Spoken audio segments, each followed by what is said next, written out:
Welcome back to Cash and Sass, the podcast where we ditch the shame, talk real numbers, and build bold, bankable wealth without sacrificing who we are. I'm your host, Lisa Marie, fractional CFO, money mentor, and the Sassy Wealth Queen behind Transcendent Wealth Co. And if you're ready to scale with strategy, own your power, and finally feel wealthy in every sense of the word, then you're in the right place. In this episode, we're talking about what it really looks like to take ownership of your financial clarity on your own terms and how to build a rock solid foundation without turning into someone who's stressed, rigid, or obsessed with numbers. So let's dive in. Over the past several episodes, we've talked about financial fog, profit leaks, structure, patterns, and leadership. And maybe you felt this shift happening internally. You're seeing more, you're noticing more, you're realizing money stress isn't random. But awareness creates a new question, right? It's like, okay, now what? This is where a lot of business owners end up stalling, not because they don't care, but because they don't want to overcomplicate things. They don't want to build a system they can't maintain. They don't want to drown in spreadsheets. They don't want to become someone who's constantly anxious about numbers. They want clarity, and they want it without chaos. And that's where the do-it-yourself CEO comes in. A do-it-yourself CEO is not someone doing everything alone out of fear. A do-it-yourself CEO is someone who chooses to understand their money instead of outsourcing their awareness. So you can delegate tasks, you can hire support, you can work with professionals, but the leadership requires personal understanding, which means you're in it, right? You're in the know. You're not having someone do it and you not knowing what's going on. You don't need to know every tax code. You don't need to become an accountant. What you do need to know is what your baseline monthly expenses are, what your average revenue rhythm looks like, what percentage of revenue actually becomes profit, what your money's job is each month. That's leadership. And y'all, that's totally doable. Where most people overcomplicate this is when people decide to get serious about their finances, they tend to swing too far. They build massive spreadsheets. They download complicated templates that don't end up being what they need. They try to track everything perfectly. And within 30 days, they're overwhelmed. Kind of like a rigid workness or a rigid diet, right? So what happens? They quit. Not because they lack discipline, because the system wasn't sustainable. Financial clarity must be simple enough to maintain during busy seasons and when life happens. If it only works when you have extra time, then it's not a system, it's a phase. If I strip this down to the essentials, there are 4 foundational layers every do-it-yourself CEO needs. And most people think they understand these, but honestly, they don't go deep enough, okay? So we're going to unpack them here. Layer 1, awareness of reality. Now, this is not hope, not projection. This is actual numbers. This means looking at it. Awareness means you can answer without hesitation what is currently in my business account, what is already committed, what is truly available, what did I actually net last month, what was my true profit percentage. When you don't have those real numbers, your brain fills in the blanks with fear. Now, if you can't answer them off the top of your head, that's okay, but you have somewhere where you can immediately pull it up and you have the answers. You can give a guesstimate because that means you know you've been looking. When you don't have that and your brain fills in the blanks with fears, you end up imagining the worst case scenarios. You brace for impact. You hesitate on any decisions. However, when you know your numbers, even if they aren't perfect, anxiety drops. And this is because reality is always calmer than uncertainty. Awareness stabilizes your nervous system, right? It stabilizes and calms you, and you are able to focus and not get in your head. And that's really important because you cannot lead what you refuse to see. Layer 2 is separation. Clear lanes for your money. I cannot stress this enough, okay?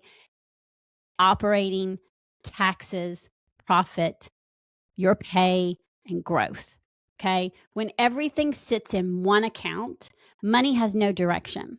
And our brains think, oh, that is a free for all and we can do whatever we want to it. Or our brain freezes and we go, oh shit, I can't touch it because I don't know how much I need for taxes and I don't know how much I need for this. And so I can't make any decisions. You see what happened there? Two extremes. So undefined money creates emotional negotiation. You're constantly asking yourself, can I afford this? Is this safe? Should I wait? When money has lanes, however, decision-making becomes mechanical instead of emotional because you have it all separated. Your operating covers your expenses. Taxes are already separated. Your profit is protected. Your pay has been defined and you're getting paid consistently. And your growth is intentional. What separation does is removes the drama. It eliminates the mental math. It eliminates guilt spirals. It eliminates the constant rechecking. Now, that does not mean you don't check in with your numbers. You should always check in with your numbers at least once a week. All the accounts, I do. It does not take that long, 10 minutes max, okay? Money feels lighter when it has structure and when you know what is set for what. Layer 3, pattern understanding. Okay, what is this, Lisa? This is knowing your normal revenue rhythm. What that means is knowing your expense baseline. What is that minimum monthly expense baseline going to be? Understanding fluctuation. Most business owners evaluate month to month, and they do it emotionally. Big month, crushing it. Slow month, oh crap, what's wrong? But the thing is, business is rhythmic, okay? It's not going to be the same every single month. You have launch cycles, right? Your seasonal dips. Some clients of mine have higher months in the winter and they have lower months in the summer. And then we have some that are really low at the end of the year and they're higher in the summer. So it's important for us to know those things because enrollment fluctuates, right? So when you don't know your pattern, then every fluctuation that happens feels personal. When you do know your pattern, you stop overcorrecting and instead you don't cut expenses out of panic. You don't invest out of panic, right? The pattern understanding prevents permanent decisions based on temporary data. Instead, you're seeing long-term, okay, July is one of my lowest months. So that means, and when I have these high months in March, I plan accordingly. So I'm still able to pay myself consistently, even during the low months. I'm able to make sure that I'm being taken care of and my business can keep going during those low months. That's CEO level thinking. That's really, really important. Is strategic thinking. Okay. Layer 4. This is decision rules. This is pre-deciding how money moves, pre-deciding what gets funded first, pre-deciding what safe looks like. This is different for each person. As a fractional CFO, I learn your business. I'm able to help you and support you in determining what those things are for you. And then if I do it for another client, then it's going to look different, okay? The majority of the financial stress doesn't come from the math. Y'all, it comes from a repeated decision making under pressure. But when we have that pre-decision in place, like a guideline, then we don't have that. If we wait until stress to decide, we end up deciding from fear. So if you wait and you decide under stress, you're going to do it from fear. You may not mean to, but you will. So I like to call it making decision rules. And again, each client's rules may be different. So for example, the decision rules could look like I hire after 3 consistent months above an X number of revenue. I invest only when my margin stays above X%. I maintain 3 months of operating reserves. I increase my pay only after profit targets are met. Decision rules reduce that cognitive load. It increases speed, it reduces emotional reactivity, it protects your margin, and they protect your peace. You don't need complexity. You need clarity in these 4 areas.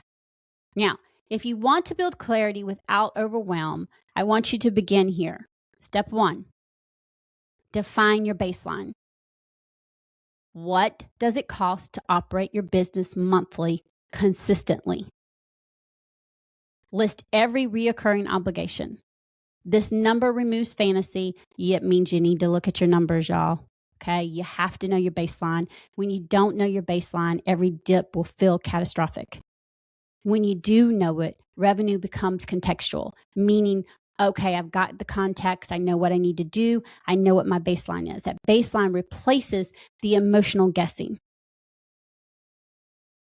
Step 2, define your pay standard. What do you want your business to provide you personally consistently? Not whatever's left. Not I'll pay myself later consistently. When your pay is undefined, you make yourself flexible. And when you make yourself flexible, what happens is commingling. You end up just taking what you can. You end up paying personal expenses out of your business or vice versa, and it becomes a catastrophic mess. Trust me on this, okay? Flexible pay creates internal instability, so you want to define it clearly, protect it intentionally. That creates self-respect inside your business model. Now, when you're first growing, does that mean if you want your pay to be here, the cash flow is not quite there, so should you start here? No. You probably need to start a little bit lower, but that doesn't mean as it goes, you can increase. Again, that's where these decisions come from. And that's one of the things I help my clients do is we create those things. Step 3, define your margin. What percentage of revenue do you want to protect as profit or future growth? Y'all, your margin must be protected. I learned this the hard way. Okay? If you don't define your margin, your growth will consume everything. The expenses will creep up, lifestyle will creep, stress will creep. Margin creates stability. Those 3 numbers create grounding, not perfection. Because y'all, life happens, but it creates grounding. And grounding reduces panic during the fluctuation. Okay? You cannot scale what you don't understand. More revenue without foundation creates bigger swings. Think about it. More visibility without structure creates bigger leaks. I see it all the time, and I experienced it myself. More responsibility without clarity, all it does is create more pressure. And we all know that. Scaling without foundation looks like hiring without forecasting, expanding overhead impulsively, growing revenue but shrinking margin, increasing your lifestyle without increasing the retained profit, which is not good. When your foundation is strong, scaling feels strategic instead of chaotic. That's the power of the do-it-yourself CEO mindset. You don't give away your awareness, you build it. You don't hide from the awareness, you build it. You create it of what works for you. Now, even when someone understands the baseline, the pay standard and margin, even when they separate their accounts, and even when they build decision rules, they can still feel unstable. And the reason why is because structure fixes mechanics. But y'all, the patterns determine behavior, and behavior determines outcome. I'm going to say that again. Structure fixes the mechanics, but the patterns determine behavior, and behavior determines outcomes. Now, you can build a clean financial system and still avoid looking at it consistently, increase expenses faster than revenue, overextend during growth, justify temporary overspending, delay recalculating when your business shifts. Those aren't math problems, those are pattern problems. And that's exactly why I created the 7 Money Pitfalls email series. Not to overwhelm you, but to help you identify the specific behavioral pattern that quietly creates the financial fog, even when revenue is strong. So each day, you'll walk through one pitfall I see repeatedly in entrepreneurs and creators. You'll learn what the pitfall is, how it shows up, why it creates instability, and what leadership shift begins correcting it. Because once you can name the pattern, you stop personalizing it. You stop saying, I'm bad with money, and you start saying, that's the pattern. Now I can fix it. If you've been listening to the series and realizing clarity is possible, but you're not sure which blind spot is yours, then this is your next step. Sign up for the 7 Money Pitfalls email series. It will help you pinpoint exactly where your money leadership is leaking and how to strengthen it without adding chaos. Link is in the show notes. Y'all, leadership begins with awareness. Now, until next time, remember, as I always say, confidence and cash are the ultimate power duo. Go check in with your money, and as always, have a fantastic and wealthy day.